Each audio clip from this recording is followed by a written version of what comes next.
Hello and welcome. I want to talk in this video about the mental and emotional process that men experience when they make the decision to go their own way, and the process of tearing down their former identity and formulating their new one, and the resistance involved in this change, and the cycle of progression that men work through. And men can find themselves facing one of two paths, one where he has autonomy over his own life, or where he's a utility, serving the needs of others. And the experience for men going their own way, it can be a traumatic one, where the man has little to no support or guidance. And it was felt by many philosophers that men learn through experience, and the wisdom arises from personal suffering, as it was felt to be the only way a man could learn true wisdom. And with the amount of bias men face today, it's truer now more than ever. And often that knowledge, it comes too late, and once the damage has been done, and the loss has been substantial. And some would suggest that societal control, it's driven and maintained through fear. And changes to the social order or status quo can be perceived as threats. And we fear change. And we always ask, how will this change affect me, or my finances, or my social status, or my identity? And if you have to shift all your preconceived notions of society, then the question left is, who am I now? And needs, they're the basic driving force of action. Now, if a person's immediate needs aren't threatened, then why would they change? And it's very easy for a man going his own way to assume his perspective is easily understood.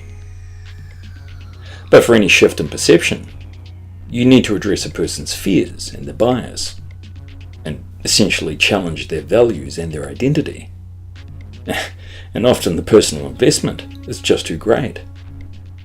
If a person can resist change, they will, especially if there's no consequences for doing so, or if they have the power to stop that change. Male disposability is A-OK. It's just too easy to look the other way. And any man who goes his own way, he faces prejudice.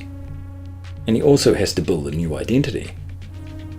And he goes through a very complex cycle of anger, denial, bargaining, etc.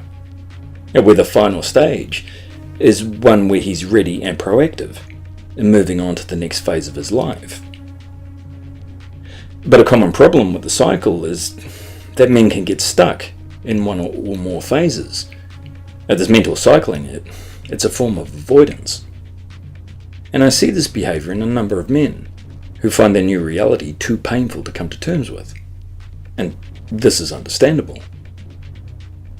But I believe what we're beginning to see now in the manosphere is a lot of men moving forward out of this repetitive cycle and into the next phase.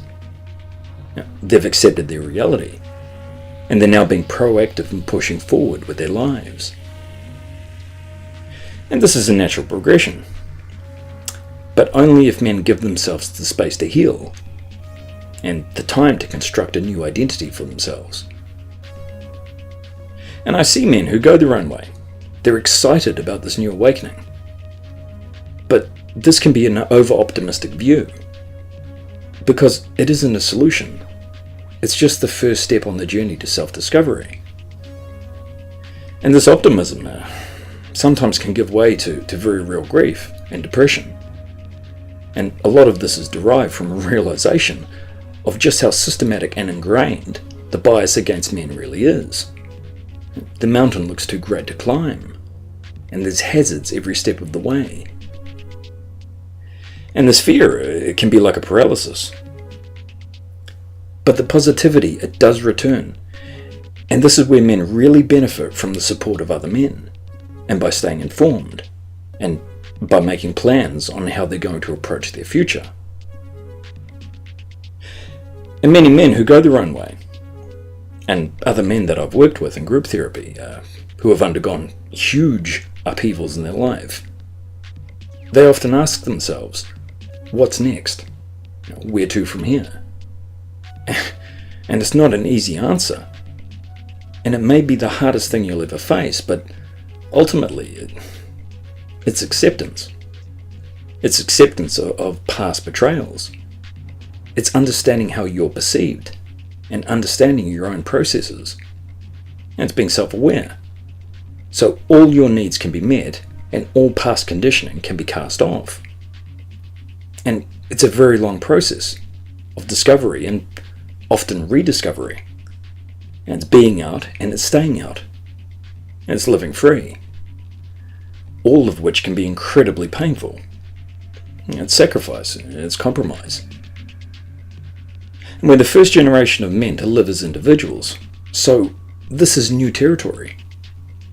And contrary to all the shaming we receive from society, we need to acknowledge that this behavior, it's not selfish, but rather it's setting an example and a course for other men to essentially find their emancipation and their voice. And men, we have a tendency to downgrade our pain and our trauma. But men need to move past this, because only through being open to change can a man actually find his way. So tearing down your identity and forming a new one, it's traumatic. And it can be one of the hardest things you can ever do. Realistically, the support, it's minimal. And the acceptance is even less so. And at worst, you're considered a threat. And at best, you're viewed as a loser or a hate monger. And the sense of grieving and betrayal, it's very real.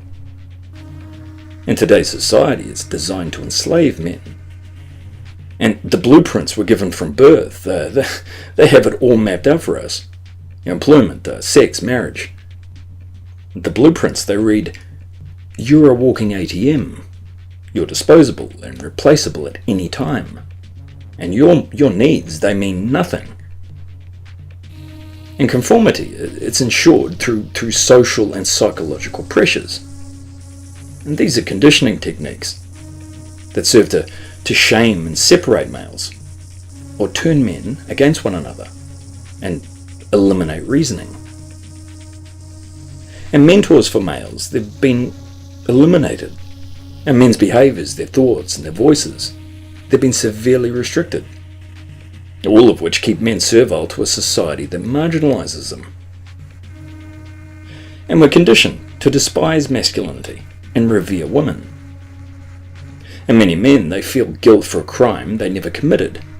So guilt and fear and shame, they work together to silence men and to keep them in line. And the men that do wake up to reality, they begin to question their own purpose. So when men go their own way, sometimes there's a sense of loss of purpose. A man now has to be his own guide. And there's regret for all those lost years. And there's pain from betrayal. And this anger and loss, it can be overpowering. But again, this pain shouldn't be minimized. It's real. And it needs to be accepted as valid if that man is to move forward with his life. And going your own way, it can mean losing friends and family, and especially your children. And it means having to look for new friends in a society that doesn't understand you, that sees you as a threat. And a man, he still has to navigate relationships and sex, which is rather difficult, as he's evolved to a higher awareness of the risks men can face in their interactions with women. And this can cause huge inner turmoil. And male sexuality, it's one of man's strongest drives. I mean, to dismiss it or avoid it is depriving that man. And sometimes I've seen it can lead to acting out, or guilt, or shame. Yeah, that man, he now has a deeper appreciation of his own needs. And unfortunately, women fall far short in meeting those needs today, with their entitlement and their dismissal towards men. The male, he has love to give, but there's no one deserving of that love. Realistically, his standards have just gone through the roof, And no, he doesn't feel like searching for a needle in a haystack when it comes to finding the right woman, or sacrificing his basic human rights for sex. So, higher self-awareness, it's a beautiful thing, but it's a bloody hard process to deal with. And the pressure for men to conform, it's immense. Men, they're not permitted to question social norms or their place in society. And shaming tactics and accusations of hate-mongering, they'll be directed at them. So it stops any critical reasoning. And anything other than passive acceptance is seen as a threat. And men are conditioned to sacrifice and to serve. They're emasculated lapdogs. And people on the whole, they're blind to just how widespread and sophisticated these methods are. And a man going his own way, he can still be in a process of transition. It's not easy to erase all that social conditioning. And recovery can be extremely difficult and painful. But this is a normal reaction to abuse and betrayal. And it's no different in many ways to the after effects suffered by victims of trauma. The man is trying to integrate back into society on his own terms, at the same time asking, who am I? And his standards and his values are now in direct opposition to everyone around him.